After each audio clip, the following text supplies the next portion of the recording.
Hi guys, welcome to SM Inspires. இதுவும் இன்னும் ஒரு பார்வை. இதுவும் யாருமே இது வரைக்கும் பேச மாட்டேங்கிறாங்க. விஜே பாரு பிக் பாஸ்ல நம்ம என்னெல்லாம் கத்துக்கலாம், என்னெல்லாம் நம்ம வந்து விட்டுறோம் அப்படின்னு சொல்லிட்டு.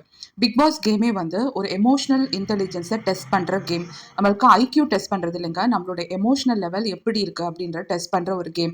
இது நம்ம ஏன் இவ்வளோ அளவுக்கு இன்ஃப்ளூயன்ஸ் ஆகுறோம்னா, அந்த மாதிரி தான் நம்ம வாழ்க்கையிலையும் நம்ம நிறைய கேரக்டர்ஸ் நம்மளுமே இந்த மாதிரி நிறைய சுச்சுவேஷன்ஸை நம்ம வந்து தாண்டி போகுவோம்.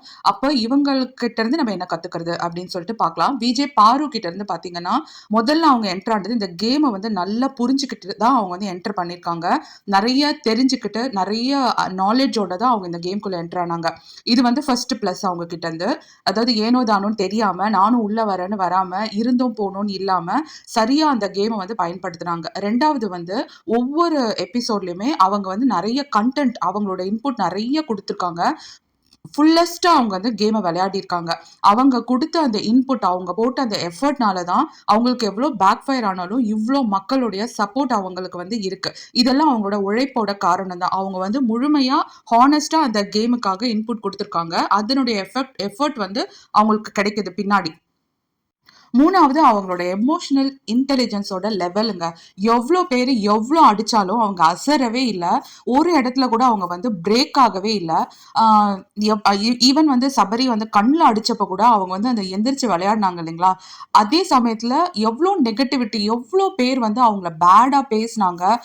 இவங்கலாம் ஒரு பொண்ணா அந்த அளவுக்கு அவங்க வந்து உண்மையிலேயே போல்டா இருக்கவங்களும் அப்படிதாங்க பேசுவாங்க.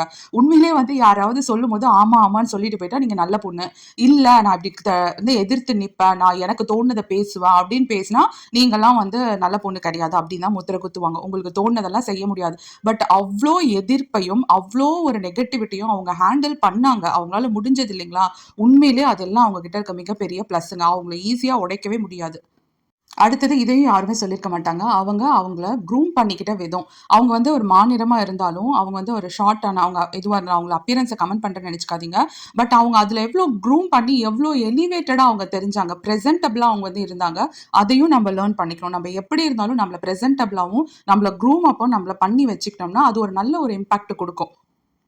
ஸோ நம்பலாம் இன்னைக்கு விஜய், பாரு பத்தி இவ்ளோ ப்ரவுடா ஃபீல் பண்றோம்னா, மெயினா அவங்களோட எமோஷனல் இன்டெலிஜென்ஸ் ரொம்ப ஹையா இருக்குங்க. நம்பளுமே அத டெவலப் பண்ணிக்கணும். பட் இவ்ளோ எல்லாம் இருந்தாலும், அவங்க பிரேக் ஆன ஒரு விஷயம் கமருதீன். ஸோ நம்ம எல்லா லேடீஸ் கிட்டயுமே இந்த ப்ராப்ளம் இருக்கு. நம்ம எவ்ளோ ஸ்ட்ராங்கா இருந்தாலும், நம்மள யாராவது ஒருத்தவங்க வந்து விரும்புறாங்க, லவ் பண்றாங்க அப்படின்னு வந்துட்டாங்கன்னா, நம்ம கிட்ட வந்து அந்த அன்பா, பாசமா யாராவது ஒருத்தர் பேசுனாங்கன்னா, நம்மளோட அந்த சாஃப்ட் சைடு வந்து ஓப்பன் அப் ஆச்சுன்னா, நம்ம கம்ப்ளீட்டா வந்து நம்ம கேம விட்டுடுறோம். இது நெறைய லேடீஸுக்கு நடக்கிறது தாங்க. நம்ம வந்து ஒரு மேரேஜ் ஆன உடனே கரியர விட்டுடுறது.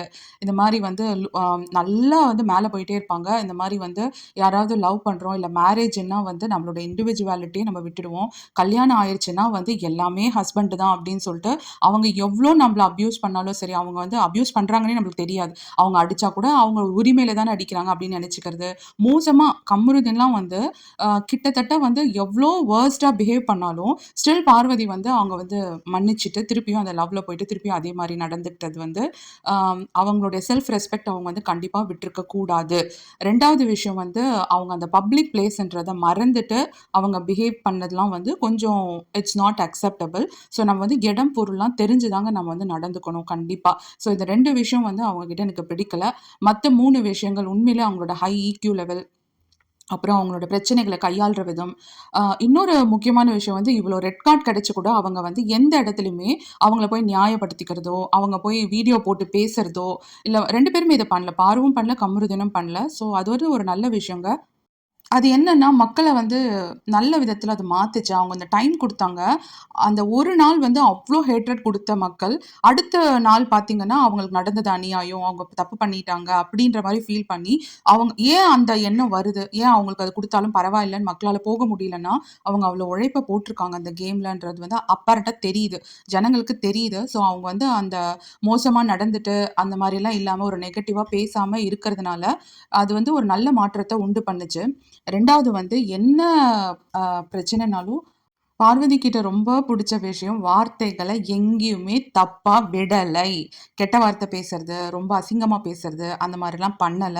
அது உண்மையிலேயே ஒரு நல்ல குவாலிட்டிங்க. வார்த்தைய விட்டுட்டு அசிங்கப்பட வேண்டிய அவசியம் உங்களுக்கு இல்ல. ஸோ இது எல்லாமே வந்து பிளஸ் அண்ட் மைனஸ். உங்களோட ஒப்பீனியனும் கண்டிப்பா ஷேர் பண்ணுங்க. இதுல நான் வந்து மெயினா நான் உங்ககிட்ட ஷேர் பண்றதுக்கு ரீசன் எந்த பர்ட்டிகுலர் பெர்சனையும் சப்போர்ட் பண்றதுக்கு இல்ல. நம்மளுக்கு இந்த மாரி லைஃப் சிச்சுவேஷன்ஸ் வரும்போது, நம்ம எப்படி நம்மள அடாப்ட் பண்ணிக்கணும். என்னதான் யாரு எல்லாரும் சொன்னாலும், நம்ம வந்து நடந்துக்கிற விதத்துல தாங்க இருக்கு. நம்ம வந்து இன்புட் எடுத்துக்கிட்டு நம்ம அத செயல்படுத்தணும். பிராக்டிகலா அப்ளை பண்ணணும். அப்பதான் நம்ம லைஃப் சிச்சுவேஷன்ஸையும் நம்ம ஹேண்டில் பண்ணி, நம்ம லைஃபோட கேம்ல நம்ம வின் பண்ண முடியும். வீடியோ புடிச்சிருந்தா மறக்காம லைக் பண்ணி, சப்ஸ்கிரைப் பண்ணி உங்க ஃப்ரெண்ட்ஸ்க்கும் ஷேர் பண்ணுங்க. Thank you. பாய்.